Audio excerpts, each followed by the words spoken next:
durante la vida la incidencia de hipertensión va aumentando. Es decir, en la edad adulta la mayoría de los pacientes llegan a tener hipertensión. Hay factores que se pueden ir teniendo en cuenta para no llegar a estos estadios. Fundamentalmente un estilo de vida saludable, evitar el tabaquismo, tener una dieta sana, mantener una práctica deportiva habitual. Las consecuencias que genera el aumento sostenido de la tensión a nivel de los distintos órganos va produciendo un daño que si no se trata adecuadamente puede ser irreversible. Daño a nivel de las arterias, lo que es el endotelio, genera una inflamación a nivel general del cuerpo, genera alteraciones vasculares cerebrales y a nivel también periférico, afectando a los distintos órganos, a los riñones y el funcionamiento general del organismo.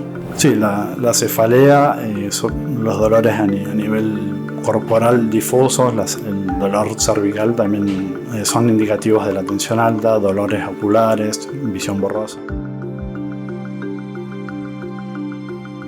Hola, buenas, estamos en el podcast de salud de Asunción Clínica con Saludalia y Diario Vasco. Hoy tenemos con nosotros al doctor Bernardo Serra, que es cardiólogo en Asunción Clínica. Buenos días, Bernardo, ¿cómo estás? Buenos días, Regina, ¿todo bien? Bien. Hoy vamos a hablar de la hipertensión, que es una enfermedad cardíaca que está muy extendida, que muchos le llaman el enemigo invisible porque a veces es difícil detectar y el pronóstico temprano es de vital importancia aquí. Bueno, vamos a empezar por lo básico. Bernardo, ¿qué es la hipertensión?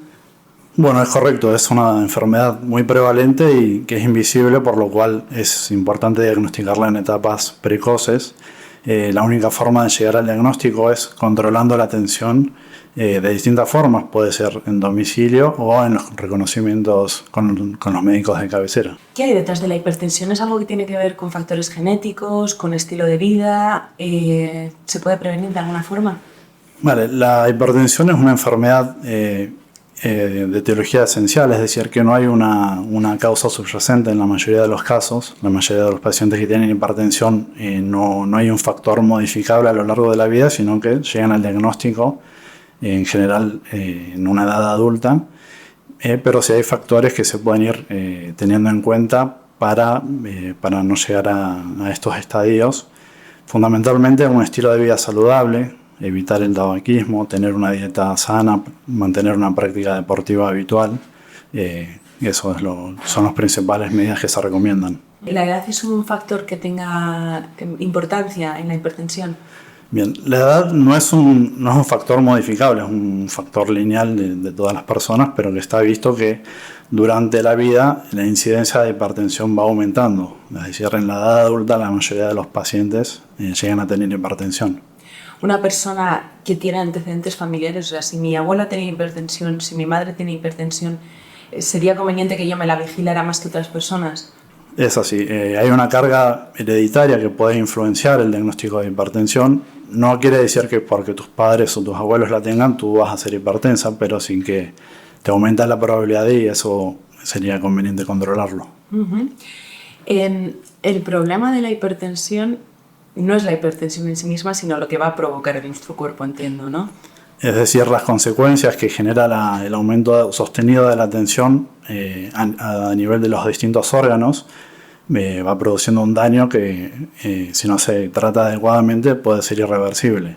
Principal daño a nivel de las arterias, lo que es el endotelio, genera una inflamación a nivel general del cuerpo, genera alteraciones vasculares cerebrales y a nivel también periférico, afectando a los distintos órganos, a los riñones y el funcionamiento general del organismo. Uh-huh. Hemos empezado diciendo que muchos la conocen como el enemigo invisible. ¿Es difícil detectarla?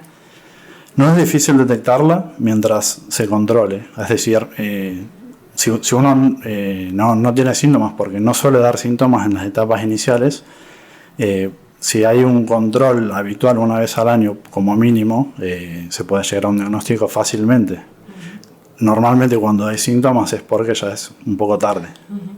Pues claro, llevar un control habitual, ¿Cómo se vehiculiza eso? Quiero decir, una persona deberíamos hacernos analíticas anualmente. Si, lo que hemos dicho al principio, si sabemos que genéticamente podemos estar más predispuestos, tenemos que controlarlos más. ¿Qué aconsejarías a las personas? Bien, la hipertensión de por sí es un diagnóstico muy sencillo, que es la medición de la tensión a través de un tensiómetro que es accesible en cualquier sitio. Luego, si el diagnóstico se hace correctamente, sí que requiere un estudio un poco más profundo, porque en la implicancia de tener hipertensión siempre requiere que descartemos entidades asociadas, por lo cual el diagnóstico en sí es fácil, pero el seguimiento sí que es un poco más complejo. Vale. Y por ejemplo, una persona de mayor de X años, ¿le recomendarías que se hiciera habitualmente una prueba de tensión? ¿O tampoco hay que volverse loco? No hay que volverse loco. Es decir, en pacientes que sí tienen cargas familiares, donde hay una carga de hipertensión importante, sí es recomendable que después de los 30 años se tome una medida de la tensión al menos una vez al año. Y en pacientes sin factores de riesgo asociados, después de los 50 años se recomienda el control de la tensión. Pero como recomendación general es que en la consulta de medicina familiar exista un control de la tensión al menos una vez al año. Has comentado que para cuando aparecen los síntomas ya estamos en unos estadios de la enfermedad bastante avanzados. ¿Cuáles son esos síntomas? Bueno, los síntomas aparecen en las enfermedades que son consecuencia de la tensión alta. Cuando existe un daño a nivel vascular, que puede ser en las grandes arterias, a nivel de las arterias del cerebro, cuando se produce ictus o entidades de gran severidad, como puede ser la ruptura de las arterias, aparecen síntomas que están marcando justamente una enfermedad grave. ¿Vale? Sí, y luego puede haber, puede haber otros síntomas que no sean tan evidentemente graves como puede ser un ictus o una rotura de alguna arteria, pero por ejemplo un dolor de cabeza, ¿no? El dolor de cabeza puede ser... Sí, la cefalea, los dolores a nivel corporal difusos, el dolor cervical también son indicativos de la tensión alta, dolores oculares, visión borrosa. Esos son marcadores de que la tensión está elevada. Bueno, yo me imagino que los cardiólogos y en general los especialistas que trabajáis con enfermedades relacionadas con el sistema circulatorio os cansáis de decir la importancia que tiene la comida, cómo nos estamos alimentando. Una vez más, qué tipo de dieta es la adecuada, y luego yo entiendo que hay un factor muy importante, que la gente cree que si no está aparentemente gorda o parece que no tiene sobrepeso, que puede comer lo que le dé la gana, pero muchas veces esa alimentación inadecuada, incluso en personas que no tienen sobrepeso, puede estar haciendo mal internamente a esa persona, ¿no? Exactamente, sí. No hay una dieta estricta para prevenir la tensión. Lo que se recomienda en general es una dieta saludable, una dieta mediterránea con bajo contenido en sodio, con aporte de frutos secos, aceite de oliva, evitar un consumo excesivo de alcohol, no más de una copa al día, una copa de vino al día, que es principalmente esa la recomendación. ¿Vale? En cuanto a la obesidad, sí que está asociada la obesidad al aumento de la tensión, otras entidades como la apnea del sueño, que se relacionan mucho en el control de la tensión. Entonces, es toda una cadena fisiopatológica que la hipertensión en general está presente. Luego, otro de los factores de riesgo es el tabaquismo. Mucha gente, así como lo de la comida más o menos, o la alimentación o la obesidad, la gente lo tiene más en la mente, pero probablemente el público no tiene o desconoce, no entiende la dimensión tan importante que tiene el tabaco a la hora de entender las enfermedades cardíacas, ¿verdad? Sí, sin duda que el tabaquismo es el enemigo número uno para las enfermedades cardiovasculares, así como todos los órganos del cuerpo son afectados con el tabaquismo. Pero sí que en relación a las enfermedades cardiovasculares es el predictor modificable más importante, y que por lo cual debería ser eliminado completamente. Más que la alimentación, incluso. Están a un nivel similar, pero te diría que el tabaquismo produce consecuencias a edades más tempranas y en una gama más amplia de enfermedades. Para que la gente lo entienda, ¿qué es lo que provoca exactamente el tabaco en el sistema cardiovascular para ser tan nocivo? Bueno, las sustancias que contiene el tabaco generan depósitos de inflamación de las paredes arteriales, lo que produce un remodelado de la arteria, no solo a nivel de las grandes arterias, sino en las pequeñas arterias, que producen remodelado, deterioro de la función cardíaca y de los grandes vasos, de los pequeños vasos. Entonces genera una cascada que puede ser muy importante y muy grave. Bueno, ya sabemos cómo se produce la hipertensión, qué se puede hacer para evitarla, pero una vez que aparece, ¿cómo se trata habitualmente?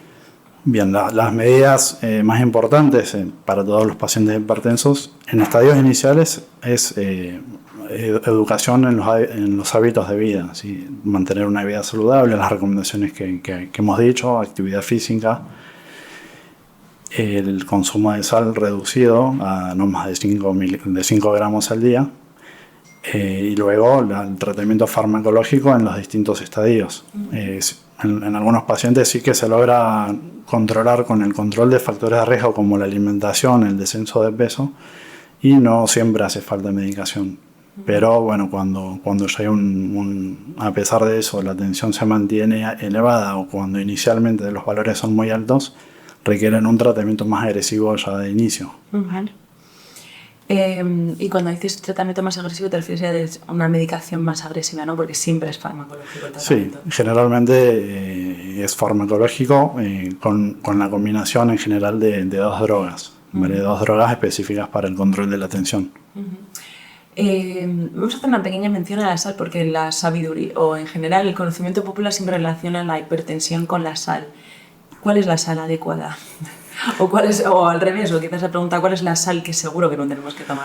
Bueno, la sal es un alimento que el ser humano lo ha adoptado como saborizante para los alimentos, pero que por naturaleza no debería ser incorporado. El cuerpo de por sí ya tiene un depósito de sodio que es lo que regula muchas veces el funcionamiento de las células. Entonces no debería haber una adición de sal, porque justamente el problema de la sal es que atrae al agua y eso es lo que genera una sobrecarga permanente a nivel del sistema cardiovascular. ¿Vale? Por lo cual debería ser limitada o podemos vivir sin sal, nadie se muere por no consumir sal, ¿no? Es cierto, la mayoría de los pacientes al principio les cuesta cuando se les dicen que dejan la sal tras muchos años de que están acostumbrados, y luego se dan cuenta de que realmente quitándola se puede condimentar o saborizar las comidas de otras formas que no necesariamente la sal tenga que estar en la dieta. Vale, bueno, pues muchas gracias, Bernardo.